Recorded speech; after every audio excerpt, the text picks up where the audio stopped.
মসজিদ কমিটি হওয়ার জন্য কুরআন অনুযায়ী, কুরআনের আয়াত অনুযায়ী 5টা শর্ত।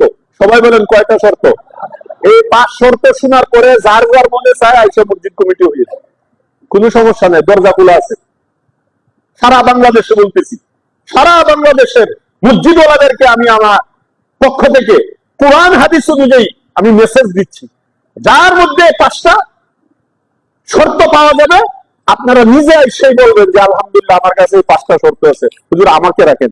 আপনাকে পুরা বাংলাদেশের মানুষ মসজিদওয়ালারা আপনাদেরকে মাথায় রাখবে ইনশাআল্লাহ, কারণ আপনাদেরই তো দরকার। আল্লাহ বলছে এই 5টা শর্তের জন্য। কি কি 5টি শর্ত?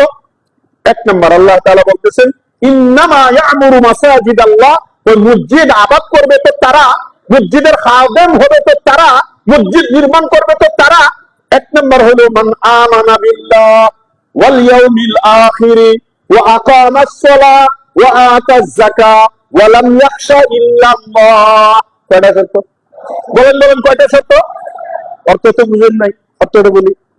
1 নম্বর হলো মসজিদ কমিটিতে তারাই আসবে, মসজিদের দায়িত্বে তারাই আসবে মান আমানা বিল্লাহ, পরিপূর্ণভাবে যারা আল্লাহর উপরে ঈমান আনবে। আল্লাহর উপরে ঈমান আনা মানে খালি মুখে বলা যে আমি আমানতু বিল্লাহ আমানতু বিল্লাহ, আপনার কাজ কর্মেও বুঝতে হবে যে হ্যাঁ আপনি আল্লাহরই রব মানছেন, আল্লাহ আমার রব, আল্লাহ আমার সব। কথা বলবেন না কেন? সব ক্ষেত্রে আপনাকে দেখতে হবে, প্রমাণ দিতে হবে যে হ্যাঁ আপনি সত্যিকারের একটা খালেস মুমিন, আল্লাহ বলা। তাহলে আপনি মসজিদের 1 নম্বর শর্ত আপনার কাছে পাওয়া যাবে। মান আমানা বিল্লাহ ওয়াল ইয়াউমিল আখির, সময় শর্ট, এই জন্য খালি নাম লিখে বলতেছি, আমি প্রত্যেকটার ব্যাখ্যা ছিল। 2 নম্বর হলো ওয়াল ইয়াউমিল আখির, আখিরাতের উপর, পরকালের উপরে যারা বিশ্বাস করবে, এটা হলো 2 নম্বর শর্ত।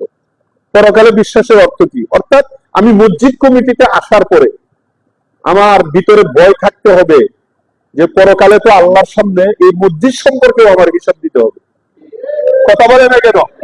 আমি যদি মসজিদের একটা পয়সা তসরুফ করি, মসজিদে আমি জিম্মাদারি নেওয়ার পরে আমার কারণে খতিব কষ্ট করে, আমার কারণে যদি ইমাম কষ্ট করে, আমার কারণে মুয়াজ্জিন কষ্ট পায়, আমার কারণে খাদেম কষ্ট পায়, আমার দায়িত্বে থাকাকালীন অবস্থায় কোনো মুসল্লি কষ্ট পায়, আল্লাহ তাআলা আমাকে ঘাড়ে ধরে হাসরের মাঠে সবার সামনে জিজ্ঞেস করবেন, তার সিনেমাতে হলে দায়িত্ব নিলে কেন?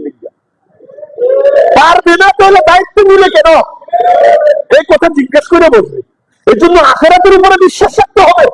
ও আম্মা মান খাফা মাকাম রাব্বিহি জান্নাতান, আল্লাহর সম্মুখে দণ্ডায়মান হওয়াকে ভয় করতে হবে। কারণ হাদিস শরীফে আল্লাহ রাসূল সাল্লাল্লাহু আলাইহি ওয়াসাল্লাম ইরশাদ করেছেন, আলা কুল্লুকুম রাঈন ওয়া কুল্লুকুম মাসউলুন আন রাইয়াতিহি, এই শুনো তোমরা সবাই জিম্মাদার, আর তোমার অধীনস্থদের ব্যাপারে তোমার কাছে ঘাড়ে বেড়ে বেড়ে জিজ্ঞাসা করা হবে। তুমি যে জিনিসের জিম্মাদার হবে ওইটার ব্যাপারে তোমাকে জিজ্ঞাসা করা হবে। এই জন্য ভাই এটা তো খুশির ব্যাপার না, এটা তো দায়িত্বের ব্যাপার। তো 2 নম্বর হলো ওয়াল ইয়াউমিল আখির, আমি শর্টকাট করতেছি। 3 নম্বর হলো ওয়া আকামাস সালাহ, নামাজ কায়েম করা। হুজুর এগুলো তো আছে, আমি আল্লাহর উপরে বিশ্বাস করি, আখিরাতেও বিশ্বাস করি, নামাজও পড়ি। না, আকামাস সালাহ অর্থ নামাজ পড়া না, অর্থ আপনি ভুল করছেন। নামাজ পড়া না, নিজে নামাজ পড়া না, মসজিদ কমিটি হইতে হলে আকামাস সালাহ, আকামাস সালাহ অর্থ নিজে তো পড়বেই, তার মসজিদের আশপাশের যে সমাজটা আছে, সমাজের বইনে বইনা কতজন বেনামাজি আছে তাদেরকে নামাজি বানানোর ফিকির করতে হবে। দরকার লাগে তুমি একটা সাব কমিটি করতে হবে, তাবলীগওয়ালার সাথে তোমার সংযোগ করতে হবে, এরকম ভাবে ইমাম সাহেবকে এখানে খাটাইতে হবে, খতিব সাহেবকে খাটাইতে হবে, এইখানে বৈশা প্রত্যেক দিন হিসাব নিতে হবে যে আমার এলাকায় আর কয়জন বেনামাজি, আর কয়জন বেনামাজি, আর কয়জন বেনামাজি। তোমার এলাকা ভিত্তিক নামাজ প্রতিষ্ঠা করতে হবে। এটা হলো আকামুস সালাহ। কথা বুঝে নেই, কথা বুঝে নেই। কিন্তু দুঃখজনক হলেও সত্য, হাজার হাজার অনেক মসজিদ কমিটির সভাপতি এমন আছে, আকামা সালাহ করবে দূরের কথা, নিজেই নামাজ পড়ে না। এলাকাবাসী কয় না ওই মুখে সভাপতি কোনো টাকা আছে, টাকার সাথে সভাপতির সম্পর্ক নেই। রিক্সা চালকও যদি হয় আর 5টা শর্ত পাওয়া যায়, সে সভাপতি হবে। কথা বলে না কেন? সে সেক্রেটারি হবে, সে কোষাধ্যক্ষ হবে। এটা আল্লাহর আয়াতের সাথে সম্পর্ক, এটা টাকার সাথে সম্পর্ক না। আল্লাহর ঘর টাকা দিয়ে হয় নাই। মসজিদে নববী এখনো পর্যন্ত যারা হজ উমরা করতে যান, রিয়াজুল জান্নার পাশে যে আসল যে মসজিদটা দেখবেন হলুদ ওই আগের ইটগুলো রয়েছে, এটা চাকচিক্য না। নবীজি যতদিন ছিলেন ততদিন খেজুরের ডাল দিয়া ছাদ ছিল আর মাটির ঘর ছিল, একটা ইটও ছিল না। তাহলে আল্লাহর ঘর এটা টাকার সাথে সম্পর্ক না, আল্লাহর ঘরে ইট আর এসির সাথে সম্পর্ক না, এটা হলো 5টা শর্ত ভিত্তিক মানুষের সাথে সম্পর্ক। কথা বলে না কেন?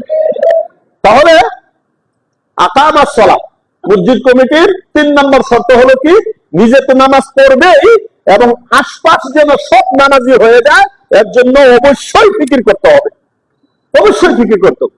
4 নম্বর হলো ওয়াতাজ যাকাত, যাকাত প্রদান করতে হবে। মালওয়ালা হইলে, কমিটি বৃন্দ যারা আছেন মালওয়ালা হইলে যাকাত দিতে হবে, হিসাব করে করে এক একটা পয়সা হিসাব করে যাকাত দিতে হবে।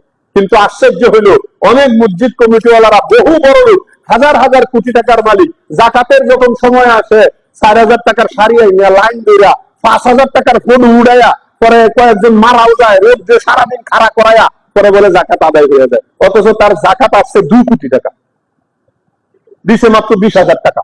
কথা বলে না, আছে না নাই? মসজিদ কমিটিতে থাকার উপযুক্ত না, ওকে রাখা যাবে না।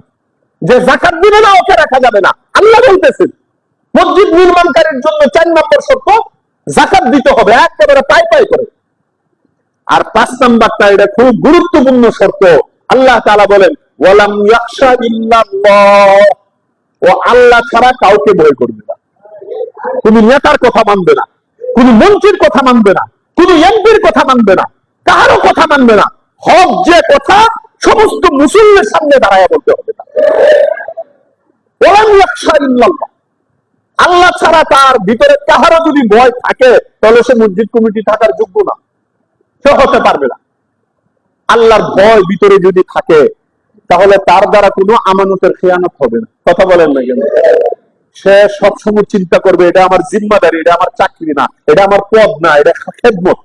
ও ভাই, সভাপতি সেক্রেটারি হওয়া, অন্যান্য পদগুলো হওয়া, এটা কোনো পদের জিনিস না, এটা হলো খেদমতের জিনিস, এটা জিম্মাদারির জিনিস, এটা ভয়ের জিনিস। এই জন্য আল্লাহ পাক রব্বুল আলামিন কুরআনুল কারীমের মধ্যে একসাথে 5টি জিনিস বলেছেন। ইন্নামা ইয়ামুরু মাসাজিদাল্লাহি মান আমানা বিল্লাহি ওয়াল ইয়াউমিল আখির ওয়া আকামাস সালাহ ওয়া আতাজ যাকাত ওয়া লাম ইয়াখশা ইল্লাল্লাহ।